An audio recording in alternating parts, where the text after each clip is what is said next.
Okay, so even over here, Vicky. Yeah, okay. I didn't know they were international. Okay. So anyway, the hall that my daddy went to when I was growing up, and of course I used to go with him sometimes, it just, as soon as I walked in there and I'm like, oh my gosh, this looks so much, it feels like home. It looks so much like that place. You know, it's comfortable, the floors are scuffed, the walls are comfy, it's wide open, there's lots of room to hang out and, you know, be with folks, and, you know, just, it was inviting, but it wasn't, you know, like some places you go in and, okay, now I'm a small town girl from a tiny little town, from a farm area, and a blue collar. So when I walk into one of them fancy, upscale, trendy places, I always feel a little like, why am I even in here? This is not quite right. For me, comfy is to walk into a place that's obviously seen a lot of use and has a lot of, I don't want to say love. That sounds kind of chintzy, but a lot of soul. It's got soul. It's got a history. It's got a history and it's got soul. Yeah, and that was it. It felt like Michigan. It looks like a cabin. It does a little bit, yeah, with those walls. But you know, but it was just cool. I really liked that. It was, you know, the dartboards on the walls and you know, signs and the floors were scuffed and you don't feel like you got to tippy toe around. No, that's for sure. Well, that sounds like every Irish pub in Queens. The Dark Much. Yeah, we opened a dive bar meadery. Yeah, hey, best kind, you know. You can just come in and belly right up to the bar, and it's all good, you know. Oh yeah, definitely. I thought we were in a Journey in that Journey song, "Don't Stop Believing" for a minute. Yeah, that was good, right? He's typing lyrics at me here, you know. I'm like, oh God, no, don't make me laugh again. But yeah, I mean, seriously though, I mean, I lived in Flint and worked in Detroit for 3 years. Well, I worked in Detroit. I also worked in Bloomfield Hills, which of course was, you know, like tutu and all that trendy kind of thing at that point in time. But it was just really cool to be able to walk in, and I just felt like, cool, I could just kind of kick back in here, and I really liked that. It's definitely the vibe we go for. Yep. Well, it worked. No TVs, put your cell phones away, meet and greet somebody next to you. Yeah. Bar slogans, be nicer, leave. Pretty staunch on That's it. awesome. I like that. Be nice or leave. So, when you guys like opened the doors, where were you at volume-wise when you came out of the gate?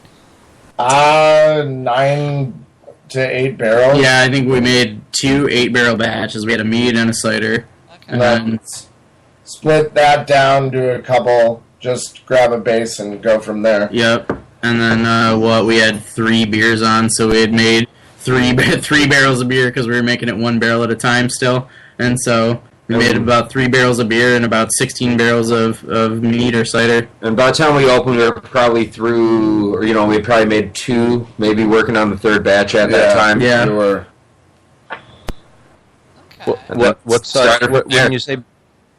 When you say barrel, is that 50, 55, 70? 1.1 gallons. Yep. So liter-wise, we split the batches down into 160 liters, the standard barrel, I believe. Okay, and we have 500 liter and 300 liter tanks on secondaries, and so that's what we were putting out, about 500 liters, and then 3 or 4 of the 300 liters, depending on if it was mead or cider. So 1,000 liters. It was roughly back then we were kicking out 248 gallons per batch of means, And how many liters is 250? 250 gallons. It's a lot. Yeah. It's about 1,000 liters. About 1,000, yeah, that's what I thought, yeah. 1,000 liters. So they've got these big tanks and everything, and when I walk in, they're hand pitting and smoking cherries. Yep, still doing that. That's the fun part. Yeah. Yeah, it smelled so good in there. Do you smoke the cherries before or after pitting them?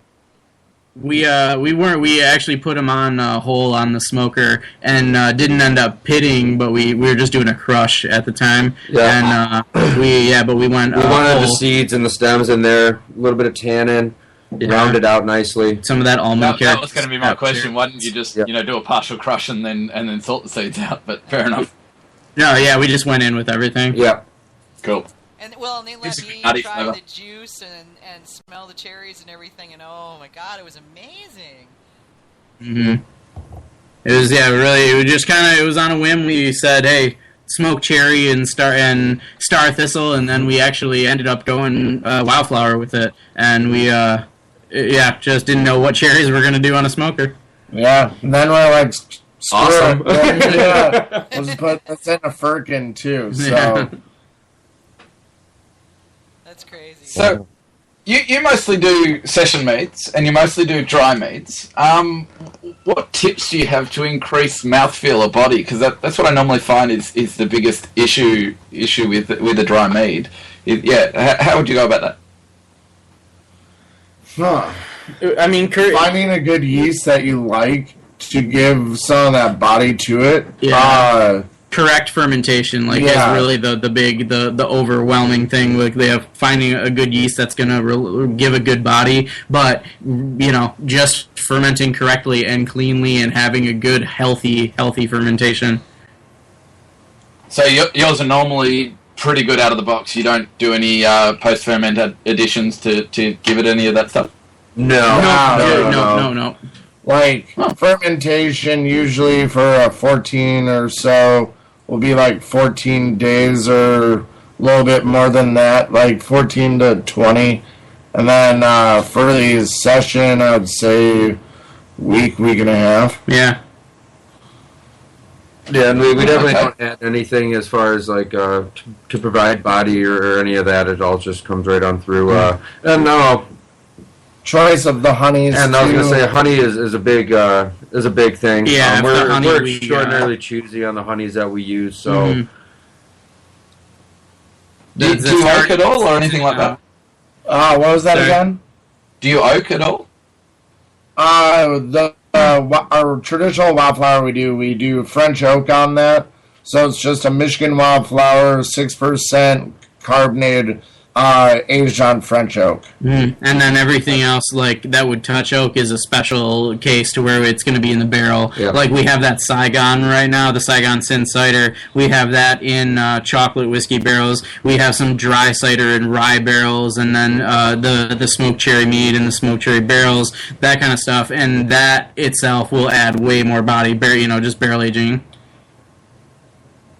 All right, cheers. Very cool. I was just telling Manny on the feed that you guys' cucumber mead was the bomb diggity. It was. I really liked it. I love a good. There's only a couple of you guys and Melavino makes a cucumber, and they're both excellent. And I never would have thought cucumber mead, but I was stunned at how good it could be. And you guys really blew it out of the park, and just did it so well. That's when I forgot. That's when you were here. We were finishing up all of those batches for the first time for Mead Day. For Mead Day. So tell us a bit about your cucumber mead. Do you add up front with the cucumbers and ferment them, or is it something you add later, or what's the go? Secondary. After fermentation, secondary. That's what we went for.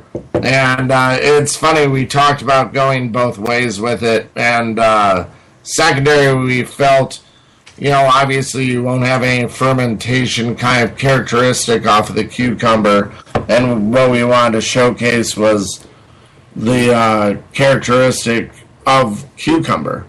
So, we felt secondary we'd get a fresher, more crisp taste of cucumber and that cucumber skin for the drink itself. And you mash them up and toss them in, or you juice them?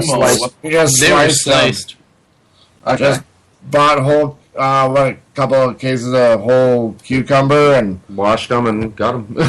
and just threw them in with hot bags. Further to that, we have two types of cucumber we can get here. Which type do you typically use? So these weren't the ones, the long what they call English cucumbers that usually come in like the pre-wrapped plastic that you don't have to peel. Not those, but the. So we call them continental. Yeah. They're just regular. They're grown, relatively locally, so they're Michigan products. Yeah, Michigan cucumbers. Michigan They're gonna have a thicker skin, just with a slightly cooler climate. Like the skin is definitely a little thicker, tastes a little more green than a thin-skinned one, and they're the size of roughly 6 to 7 inches long and wide, and not as small as like a pickling cucumber, but something. And they're quite a bit fatter than the Continentals, then. Or the yeah, very much so. Yeah, big time. Another ones. Mm-hmm. Is it possible to leave the cucumbers in too long? Oh yeah. Yes. Turns out, actually, it's very possible. Right. So, taste every day. Watch it like a hawk. Yeah. Don't ever skip a day of tasting. Yeah. Can you recover if you have? What now? Can you recover if you've over cucumbered it, or is it just shot and you pour it down the drain? You're pretty much there, man. Right? Don't add more. Yeah, and then start figuring out, what else can we put in? Just taste every day, and it won't be a problem. So do you guys start with small batches when you do all? Because you seem to have like a really big variety. Like, do you guys do a 5-gallon, or do you just in this? Batch is usually 40. a barrel to 2 barrels. Yeah. So, like, I guess our 5-gallon test batch is 40 gallons. Let's say, like, that'd be a test batch. It runs about 40 gallons. Sometimes we just go for it. It's just that gut feeling that you gotta roll with. And some ideas are going to work out. Yeah. And, you can go taste, stuff and whatever and figure it out from there. That's very cool. It's a good size because it allows us to really test the waters, because we'll pour it through the tap room and we'll get it into a lot of people's hands and get some good solid feedback, and then we can kind of make a decision from there if we're going to do it again, or if it's something that needs to be tweaked, or whatever the feedback is, really. Yeah, I was doing some converting there. You're talking about 120 liter batches for the liter thing. 31 gallons is about 118 liters. So anywhere that'll be just like one test batch for us, about 120 liters. I was looking at oil barrels before when I said 160. Yeah, beer barrels at about 117. You're right. Yep. Wow, that's you guys are impressive. You just go for it. And dry meads where there's nowhere to hide. That's the biggest part. Yeah. And that's what we like to be. It's all, Not hiding, right? there's nothing to hide behind with it, and especially that wildflower. That is literally just a traditional wildflower that touches a little bit of oak, and that ends up around 10-12, 10-10, something like that. 10. Yeah, 10-10. So we've been pushing it even a little drier, and so that's even challengingly dry for some people. But and a lot of stuff we're even hitting lower than that. Yeah. And I don't know. It's kind of like, what do we want to drink? And that's kind of what we're going for. Just what do we like, and then also seeing what the crowd wants. And that's the big thing there is, what does the crowd want? Because, we all make what we like, but, it's what do the people that are coming to your place want? And you guys are obviously nailing that because they're coming, Yeah. They're coming for dry, and they didn't know that. That the biggest misconception that we have to hear all the time for people that don't know is, ew, mead, that's so sweet, because they had somebody's overly sweetened 17% mead that they homebrewed. That was just, a syrup bomb, and that's a big thing, and you got to stop them and explain, it can be dry, too sweet, or low alcohol to high alcohol, and give them something that they like a little more refreshing, because it's a big one for like dry white wine drinkers. They'll say, no, I hate anything sweet, and then you give them something like the Wildflower or our dry cider if they happen to really like champagnes or sparkling wines. that's the kind of stuff they really, really like, because it's, you know, nice and just refreshing and washes away without being too sweet. So it's the not sweet people that definitely flock here. But even so, for something like our